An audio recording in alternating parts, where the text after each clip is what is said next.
to Time Capsule, where we explore life in the 21st century through the eyes of people just like you and me. I'm Monica. And I'm Joenrhuz. And today we have a very special guest, Mr. Matt Lucerna. He's a filmmaker, he's a photographer, and he's a student. Matt, thank you so much for coming on our show. Welcome. Pleasure to be here. Thank you for having me. So, can you tell us a little more about what you do and what inspired you to take on your profession? Sure. So when I started out, believe it or not, I didn't really think much about photography. I was more of like thinking like culinary arts and doing something there. But what really got my attention into photography was it was a number of reasons, but the one that really drove me to take it was looking at on Instagram, like a number of like these photographers that were doing modeling or just doing like street photography that really just like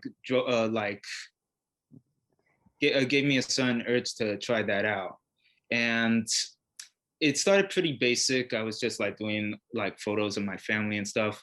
And then once I got comfortable with that, I took it to the next level and started doing just street photography, just like photographing people, photographing buildings, whatever, just like tons of stuff, you know. And as I progressed, I really just got a real love for it. And next to that, I'm a huge like film fan and stuff. So I like am aspiring to be like a cinematographer too. So with photography, it's really like pushed me to really just like enhance my skills in being like a filmmaker and getting that right moment. And I've been just loving it ever since, you know. So you do photography, you also like filmmaking. What is it exactly about those kinds of arts that really draws you towards it? Is it the creativity that you can put into it? Is it the people that you work with, the stories you tell? Oof. I want to say it's a combination of all of them, you know. It's just like being able to not only like photograph a subject, but to also get to know them and build a relationship with them. I mean, it makes it all the more better and much more comfortable. It releases that tension, like when you rather when you first start out with people that you don't know, and you have to like work from there to like kind of like break the ice, so to say. So it's really just like a combination of all of them, just getting to know people and then just being able, once you work that relationship, like you build something with that person, to be able to have them do like see your idea and be able to visualize it so you can just like take that shot, take that moment, you know. Have you ever been like nervous about asking someone, can I take your picture? um not really, not honestly, like because the people I work with are usually people I know from like other classes, photography classes or film production classes. So I mean, I'm pretty much working with like-minded people like me. So it's not that hard for them to like really like do what you want them to do, like or certain pose or whatever. So no, I haven't really gotten into that trouble yet. No. Well, speaking of which, I remember walking down here in New York. I was walking down the street and some guy just started taking a picture of me. It was around the time when it was snowing pretty hard, and he didn't even ask for my permission. He just took a picture of me with like one of those professional cameras. I mean, I was flattered, but it's so creepy. Is that a thing that photographers normally do? Not necessarily. I mean, there are many ways you can go about like taking shots of people. I mean, like I will take shots of people without their permission, but only like if I'm like a certain distance from them. So that way, like I don't have to get like busted with like why did you take a picture of me and all that. So yeah, it's really hard, especially in this city, to like just randomly take pictures of people because I mean you don't know what their agenda is and all that. So I really wouldn't recommend it. Right, right. What would you say your favorite shot was so far? Mm, mm. Ooh, that's a really tricky question because there's so many of my posts that I really enjoy, but phew, I would have to say my most favorite shot would have to be when I was out in the city with a friend of mine's, and I was taking. I don't know if you remember. It was like those blurry shots of people. It kind of almost looked like a painting and stuff. Um, that was taken actually last year. I want to say late October, early November. And just being able to just artistically just like take shots of city nightlife and stuff. I mean, that's the beauty of living in a city like New York. I mean, the city nightlife is just the perfect time to just really like take artistic photos or just street photography, any kind of photography really. And that I would have to say that one is my favorite because in it I really wanted to capture the essence of like city nightlife, that fast pace kind of vibe and stuff, that metropolitan kind of vibe. I would have to say that one was my favorite. Do you prefer taking pictures of people or objects and places? um hmm I would have to say people, honestly, because people are much more interesting, you know. I mean, with like just a regular object or like an animal, I mean, those are nice, but it doesn't really capture that kind of emotional, maybe deep impact I want to go for, where I can do that with people. Because people are interesting because people are different. They have different kind of perspectives on life, different kind of like ways of doing things. And like capturing that on camera is always fun because you're kind of like spreading that like message that we're all individuals, we're all like diverse. And I think like being through taking pictures of people, I like to better connect like everyone with each other, like to have a better understanding of each other and like what we're going through in life. Because you don't honestly you don't really see that too much in mainstream media. It's like kind of like one-sided or very stereotypical. And I want to like break through that kind of barrier with that. 100%. That's really great that you're telling those things, those stories through your work. And I definitely think that we need to see more of different sides, different perspectives. Yeah. So let's say now that you're pursuing a different path. Let's say it wasn't filmmaking, it wasn't photographing.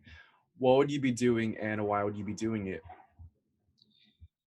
Um, hmm.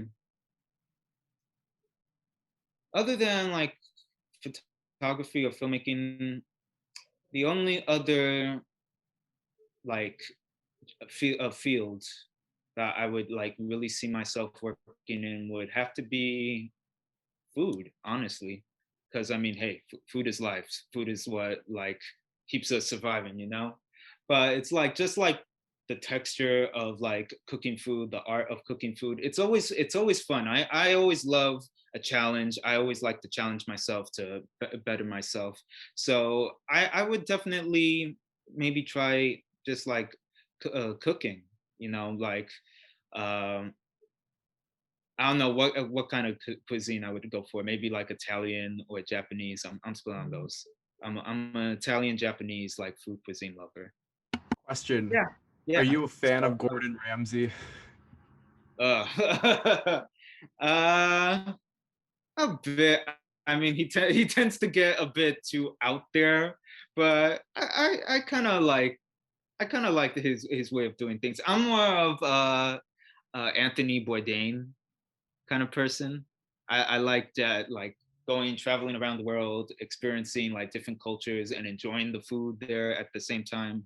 So I'm more for that kind of person. So you said you like Italian and Japanese cuisines. Have you ever thought of merging the two, kind of like an Italian Japanese fusion? That's a good idea. I think there's already like sort of like a fusion style of cooking that's already going on in the industry, I think.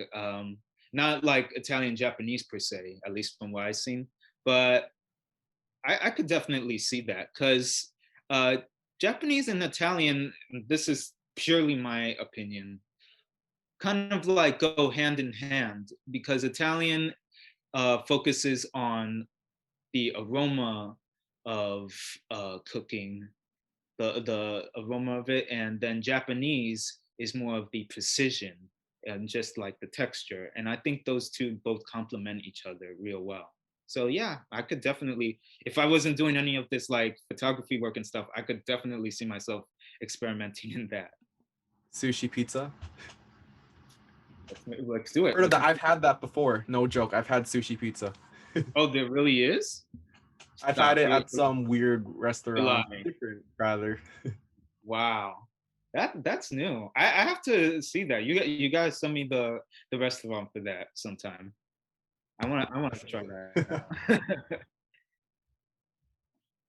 So, we're now in the segment of the show we like to call Past, Present, and Future, where we explore your life in different time periods. So, how do you see yourself now compared to 5 years ago? I'd say I've improved much in the 5 years. I mean, I still have a ways to go. I'm young. I have much to learn. But looking back from when I started, um, I'd say I really am different from who I am now, the person I am now. And different in what way? How would you describe that?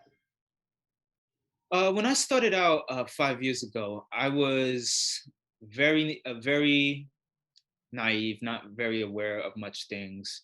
I was very shy and very nervous to really try things. I like really felt more comfortable in my comfort zone, and my comfort zone being my house. Um, but I just like, as I kept going, just kept pushing myself to just like try it, because I mean, you only got one shot in life, so what you got to lose? Just you only learn when you make those mistakes. So yeah, I'd say I've definitely improved. And how do you see yourself in 5 years? I see myself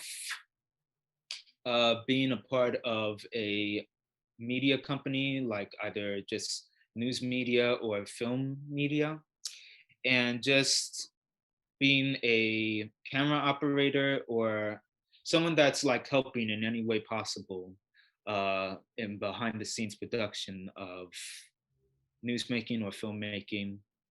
That's where I see myself. What is it about being in production that really excites you? What is it like? I know in news there's a lot of pressure because it's live, but sometimes in entertainment everything's pre-recorded. So, what really excites you about both of those? It would have to be the pace of like the production, like being like moving around, learning different things, and being able to be a part of making something that you see on TV and saying, "Hey, I had a hand in that." And so I think that's what really drives me, being able to be a part of creating something that's beneficial for people. So, speaking of which, things that are beneficial for people and creating that, what principles do you live your life by? Um, I would say it's pretty simple. I don't make too much of it. It's just uh, don't talk too much, don't assume too much. Just listen and learn, and you will become a better person for that. Well said. I mean, we all know what they say about assuming. You make an ass out of you and me. Yes, definitely. I've made that mistake too many times. Yeah, it's better just to ask and maybe you'll receive. Hopefully, yeah. Life is full of many surprises. So, what would you say you're grateful for, Matthew? I'm grateful for being alive, being able to have people that support me in my goals and provide me with the resources I need in order to strive for those goals. Um, I'm just like really thankful that I've been able to get where I am right now, you know, being able to talk with you guys. I mean, it's really just looking back at who I was and what I've gone through. I felt like I've been through such a long journey, but I'm only getting started, you know. What's the end goal for you? I know we asked how do you see yourself in the next 5 years, but what if we jump into the next 20, into next 25 years? What are those end goals that you see for yourself? Hmm. Uh don't want to be too ambitious, but I hope like to someday in the future be able to have my own company, my own independent company, and to be able to produce a wide mass of like both media and filmmaking, independent filmmaking. I don't want to be caught up in like the whole Hollywood scene because it's always like complicated. I want to be able to be in a position where I can make my own choices and decide which ideas I want to go with and what like in order to better like influence people. I'm a big influencer. So I want to be able to be in a position where I'm able to inspire people to be creative and to be optimistic about themselves and about life, being able to do something with their lives, you know. So, taking that into account, how do you want to do that? What kind of stories do you want to tell through your filmmaking? And I know you said you wanted to influence people, but how do you want to do that through your storytelling? Sure. Um, the kind of stories I want to put out are stories that are not like your typical like Hollywood stories, like what you always see on TV. It's more of like those. It's more of stories that are complex but also relatable, and to build like stories of people that you wouldn't normally like be rooting for, be like sympathetic to. Like again, like in mainstream media, there's always like there tends to be like this stereotypical view of people and putting them in different categories, and they keep pushing that agenda of this is the view that you have to see of that person and nothing else.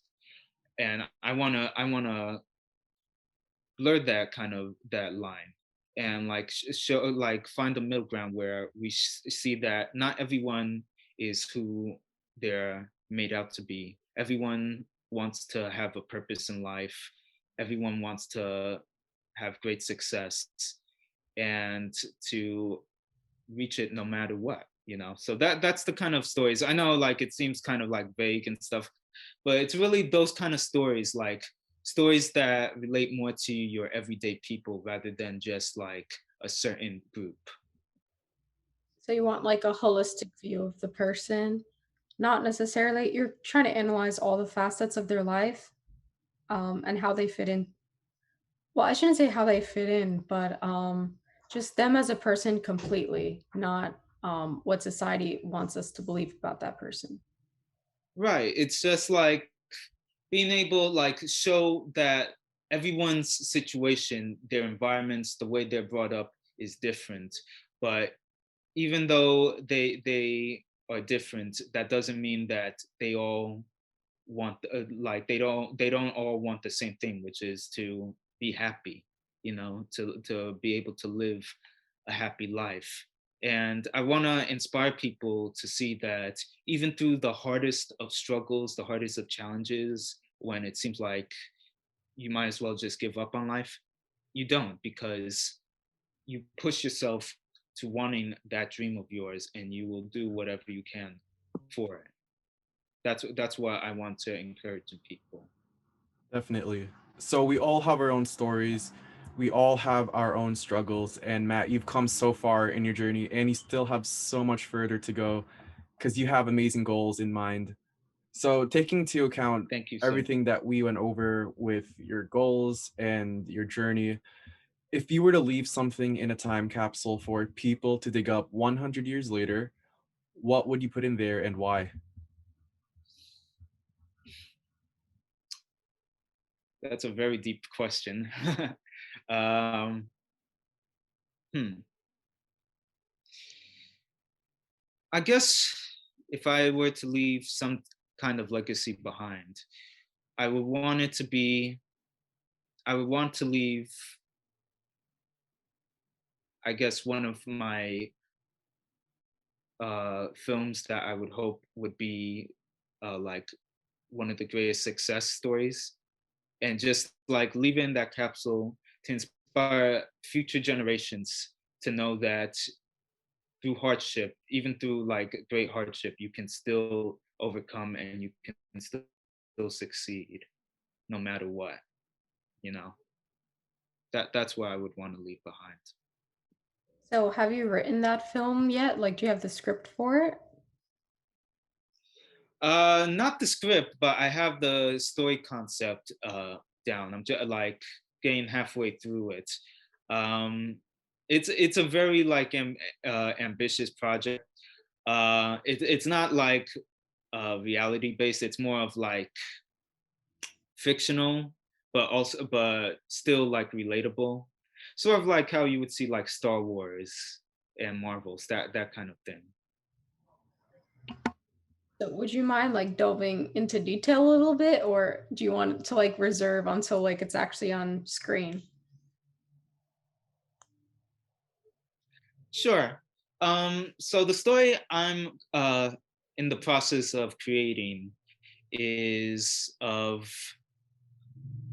a young Asian girl uh, who loses her mother at an early age for mysterious reasons, and is like brought up by this person who claims to be her friend, but winds up like abusing her for his own personal desires, and she has to bear through it for some time, but eventually is rescued by another woman who was rescued by her mother, and from there she's able to learn more about who she was and who she can become. She becomes like a dancer, but also later learns to become an assassin to go after her mother's killers. And through that journey, she goes through all these different situations, all these kind of people and faces, good, bad, ugly. And through it, she's able to become stronger and stronger, and until she's able to find who she really is and what she wants in life. So that's pretty much the basis of it so far. It's a lot of plot holes, but I'm like slowly figuring it through. That sounds like an incredible story with an incredible journey. Do you find yourself in that character that you're inventing? Is a part of her your story? Uh, to a certain extent, yes. Uh, that being like being vulnerable and naive, and having to meet various people and having like different like experience with them, like good or bad, and having to put aside any traumatic of like experiences and just learning from them, so moving on I can become stronger and not fall into those same mistakes. So that aspect I definitely relate to. So do you have a working on the title yet? Do you have an idea of what the title will be? um I've gone through like a few phases of the title, but the one I currently have is called simply Jade. That's the name of my main character. Her name's Jade. So that's where it's at right now. Cool. I look forward to that movie whenever it comes out. Well, I'm thinking more of making it a series because I want to like build upon like her story because there's only so much you can put in movies, whereas TV series you can expand however long you want on that character and their stories. That's very true. So Matt, is there anything else you'd like to add or to tell our viewers? Um, Nothing like too like philosophical or whatever, like these long speeches.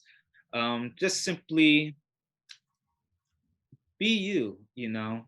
Life is a never-ending cycle of tests meant to help you define who you are, who you want to be. And you can't waste time asking why is this happening to me? Why is this happening to me? Why am I going through all this? There's no time for that. All you need to do is prepare yourself and go through those tests willingly. Make those mistakes, and from that, become a better person through it to reach whatever goal you want in life and never look back. That's very well said. And I think that's the most important test that we have. I mean, look, through school, we've probably taken over 100 tests since what, kindergarten. And honestly, I doubt any of us remember most of the information that we were taught. But the knowledge that you learn just from living life and those tests that you mentioned, I think that holds greater value than most of the things that we're taught in school. Well, it's funny that you say that because, like, looking back, like all the purposes of those tests and essays and whatever, it's really meant to just sharpen your mind and just like help you mentally just prepare for any situation you have to come through. So school is pretty much a physical example of that never-ending cycle of tests. Exactly. So, Matt, thanks so much for being a part of our time capsule. And thank you to our viewers for watching. Please make sure to like, comment, share, and subscribe. Tune in again next week to meet another amazing addition to our time capsule. We'll see you next time.